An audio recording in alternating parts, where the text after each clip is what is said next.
Hey, welcome back to Manny Reads Comics, where I take some of the comics in my pull list and I recap slash review them. And today I pulled out Justice League number 61. Now, I don't know if you're listening to any of these or if I even made a review on Justice League 60, but I did say, and I have been saying, that Brian Michael Bendis is doing a pretty good job with Justice League. You know, a lot better, in my opinion, than he did with Superman. But this is a pretty captivating story so far, and I've been giving it nothing but good props. So, of course, 61 comes in, and I'm starting to rethink everything that I've said. I think, so just to spoil my rating, I did give it a 6 out of 10, so it's not horrible. It's just not great. I don't know. I don't know if I can. I'm gonna try to explain it, of course, but it's a story and it is the middle of a story, so I guess I have to keep that in mind. Um, but this issue 61, not that great. Um, so let me just start off with a reminder of the new Justice League lineup. It's not the same lineup anymore. We have Superman, Batman, Flash, Aquaman. Those are the four that have remained pretty much the same. They're like the staple of Justice League, I guess. Wonder Woman is still missing. No one really knows where she is. And I mean, I know where she is because I'm reading Wonder Woman as well. But that's neither here nor there. Hawk Girl is number 5. Green Arrow, Black Canary. To replace Wonder Woman, I guess we have Hippolyta, which is her mom, and then we have Black Adam as well, which is an interesting choice. And I think Black Adam is not going to actually be part of the Justice League, like a main character. That goes for Hippolyta as well. I think they're just there for this mission in particular. And the last one, which again another, she's just here for this mission most likely, is Naomi. And of course she's in this because we are headed into her world. The main villain Brutus is from her world, so a lot of things connect with her. But we last left off in issue 60, where the Justice League found a way to go into her home world, Naomi's, and once they got there, they were separated, and that was it. That's how it ended. Um, so here we get Brutus talking to someone named McMurph, who is the inventor of she calls it a interworld teleportation device, which is what has been allowing Brutus to go from his world to our world, basically Prime Earth. Um, and they're just discussing taking over Earth. And McMurph says it's probably not worth it. You've already went twice. You got defeated twice. Let's just find another world. Um, let's not waste resources. And Brutus is just saying like, no, it's very shiny. You would love it there. I think I'm gonna go back. And now that I know that I need to look out for these people, I'm more prepared. We can do this. He wants to take over Earth. He kind of reminds me of Lobo, but like not as much, not very Lobo like. But man, I'm doing a bad job describing him. So imagine Lobo, but with horns and not as carefree. He does obviously care about some stuff, but like the way he reacts to things is mostly Lobo like. But then the way he actually um, carries himself, not very Lobo like. But still, that's just my interpretation of him. They detect a what's it called? A Glorzass surge, which I think the Glorzass is more of an adjective than it is the type of surge. Um, but I don't know. It could just be different languages. They seem to like to use shiny and dark as adjectives as well. Like this is very shiny, or that's dark, man. I don't know. That is just weird, but it is a different world. So um, McMurph pretty much assumes that that's the Justice League found a way to get into their world, and Brutus goes out to investigate. Then we start actually going to the Justice League. Like I said, they were separated. So we start off with Black Canary. Her first words, which at first I didn't really put too much thought into it because it's really not that big of a deal. And even after I finished the book, still not a big deal. It's just something I noticed. Her first words were "ow," so she landed someplace and I mean, I guess it hurt, so she said ow. And as she gets up, she runs into a group of other people. At first, I thought that they were maybe like survivors of this home world because they got destroyed. It's pretty rundown. That's why Brutus is trying to take over Earth, is so that he can move his people to Earth and take over. Um, so I was thinking maybe they were survivors, but they are definitely working for Brutus. Um, and so they go into attack mode, and Black Canary responds with her siren scream, and she notices that it's more powerful than usual. She didn't mean to be as to throw it out as powerful as it was, but she couldn't control it.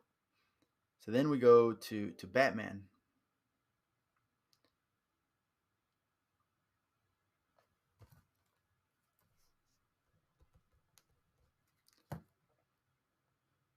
So then we go to Batman, and his first words are "ow," and that's when I started really actually noticing the "ow," because Batman saying "ow" is just very, doesn't happen very often, right? So like why that right there just brought my attention to it, and it just got me like kind of thinking. I'm gonna go on a little tangent here, but kind of got me thinking that Bendis is to Justice League what Joss Whedon was to the Justice League movie.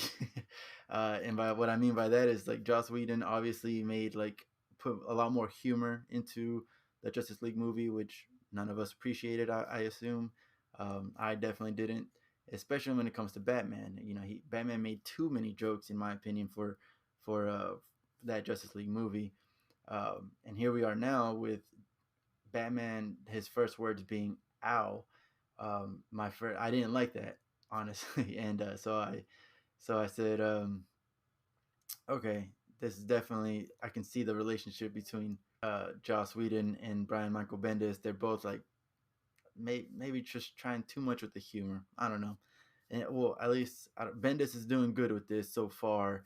I may just be, um, what's the word I'm looking for here? Just he gave me a bad taste with Superman. Honestly, that's pretty much it. I guess I'm jaded. Is that the word I'm looking for? Maybe, I don't know. But moving on. Let's see. Batman sees Naomi from a distance. Naomi is waking up. She's like, "Oh my God, we're back on my Earth," and she notices her hands are transparent. She can see them. She can. She says she can't feel them. I don't think she can feel. She sees them, but she can't feel them. Um, but then like those Brutus's thugs come in. They're about to attack Naomi, but Batman comes in, saves the day, does a little smoke bomb. Uh, he does his thing.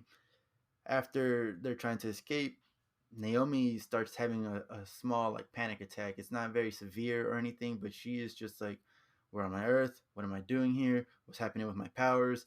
Uh, and so she's just, it's a lot to take in for her right now. She is relatively new, so we can't just assume that she's gonna jump in there and be the best hero that she can be, right?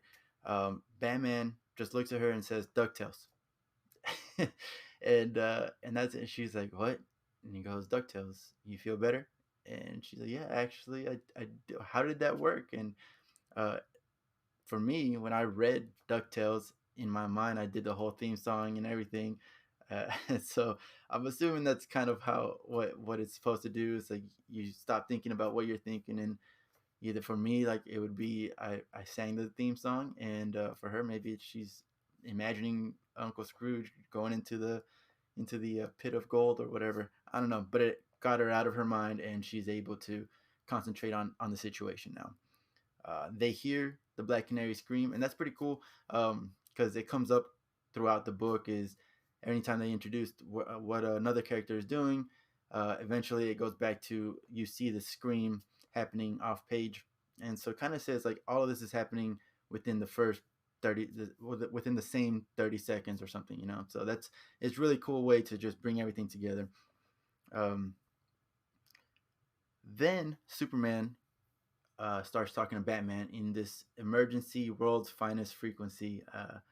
That's kind of, I feel like if I was any of the other members, I'd be like, hey, you're not gonna give me a frequency or anything? Am I not part of the world's finest? That's, it kind of hurts my feelings.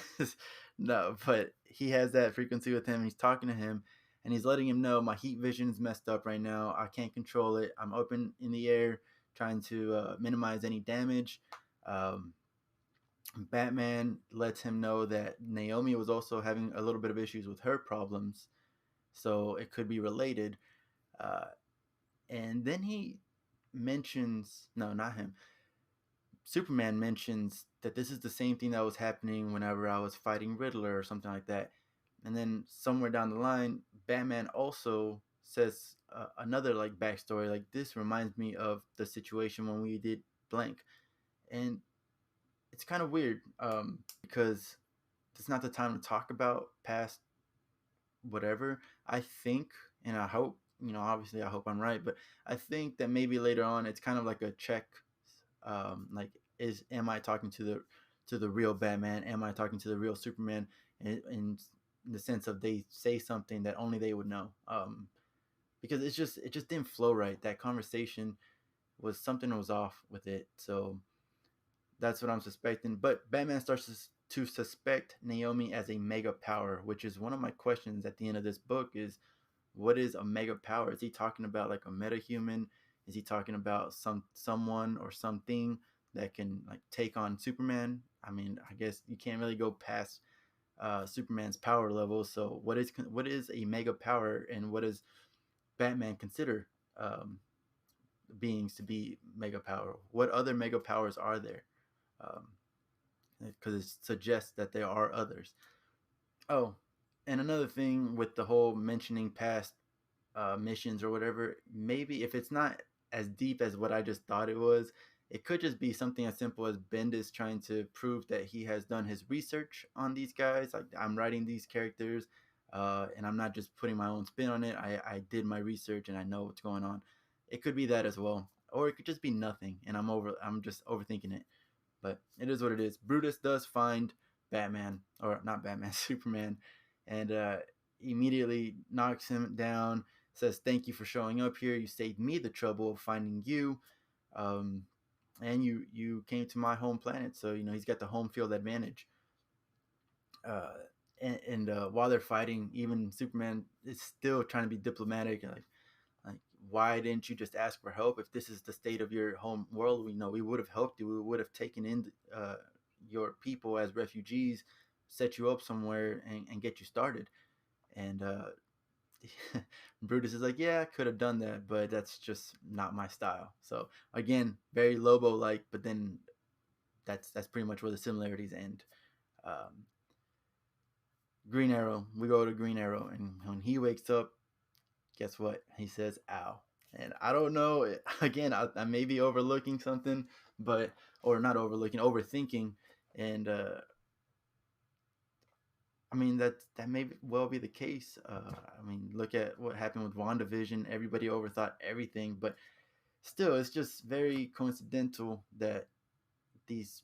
I mean, I guess it's not coincidental since I don't know if I were launched into another world and I landed on hard ground, I would say ow too, but I don't know. It's written down, so it's different, I guess. Um, when Green Arrow wakes up, he sees these thugs messing with his with his arrow. Um, they point at him. They're threatening him, and he's like, I wouldn't do that, guys." And of course, they do it. They shoot the arrow at him, but he's got it set up to where it's for his own fingerprints. So as soon as they try to shoot him, it electrocuted the holder. And he's like, "I told you." But then at that same moment, he hears the Black Canary scream. So that's happening at that same moment. And he's able to defeat them and move on.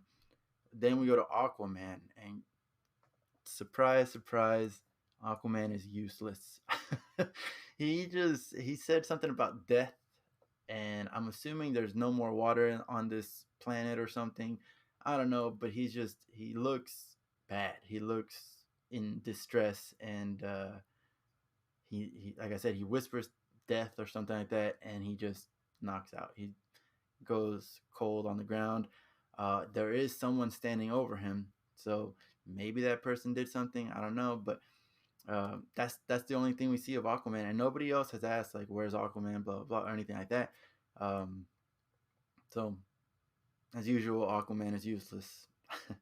And then finally, we get to Hawkgirl, and she confirms that her powers are very amped up. She feels great, while everybody else is like losing control of their powers. She feels like she says that she feels almost tipsy with power. Um, and also, she brings up that she likes Green Arrow and Black Canary together, which just confirms that everybody likes them together. It's a good couple. Um, and then finally, the last member. Well, actually, not the last member. You know what? I just didn't realize. But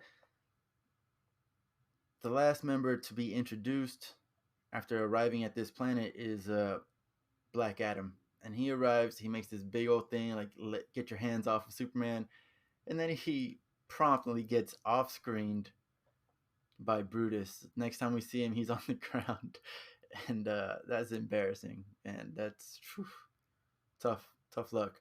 But what I just realized right now, at this very moment, as I'm speaking, the person standing over Aquaman could have been Hippolyta.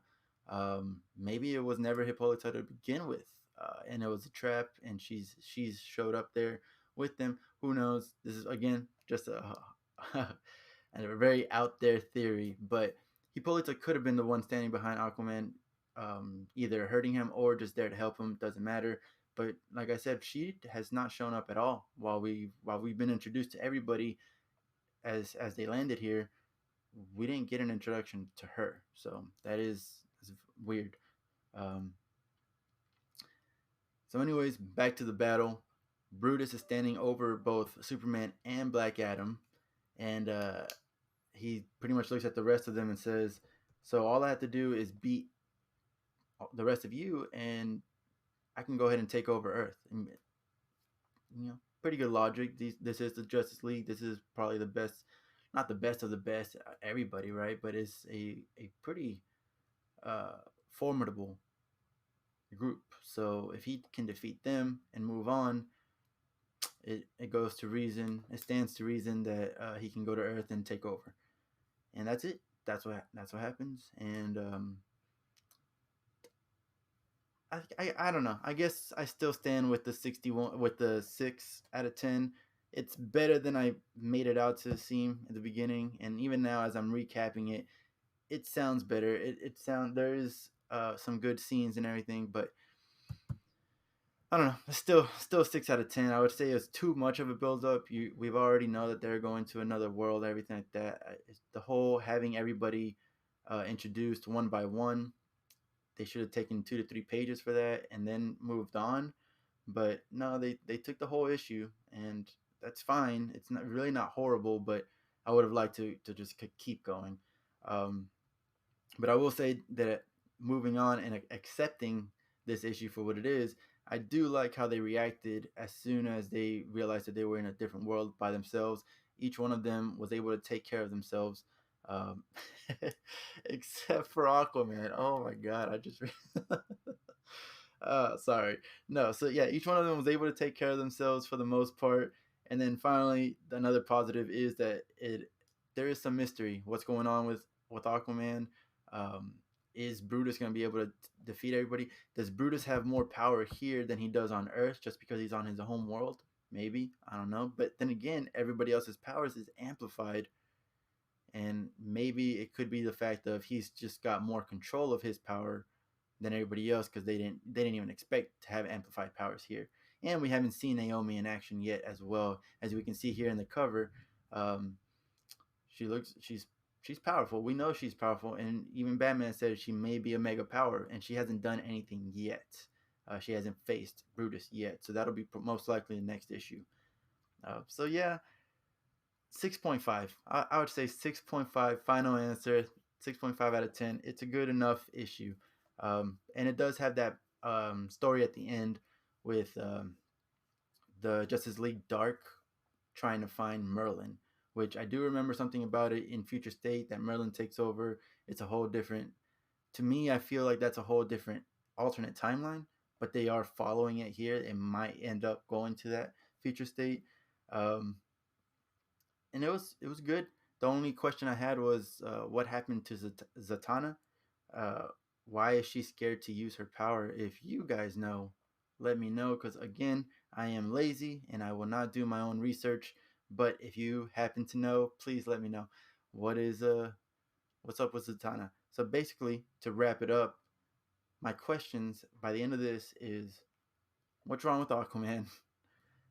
What is a mega power? And what's going on with Zatanna? Why is she scared to use her power? Um, all in all, not mad that I read it. It's a good book. Brian Michael Bendis, again, you're doing fine, doing great. You're not messing it up completely as you were with Superman, but I will save my final judgment for the end of this arc. That's it. Thank you for listening. Appreciate it. If you're listening on Spotify, make sure you follow. You can also watch this on YouTube at Manny Reads Comics. And if you do go there, make sure you subscribe. And as always, make sure you're real heroes and you share and subscribe. And with that, I'm going to say have a good night. Thank you.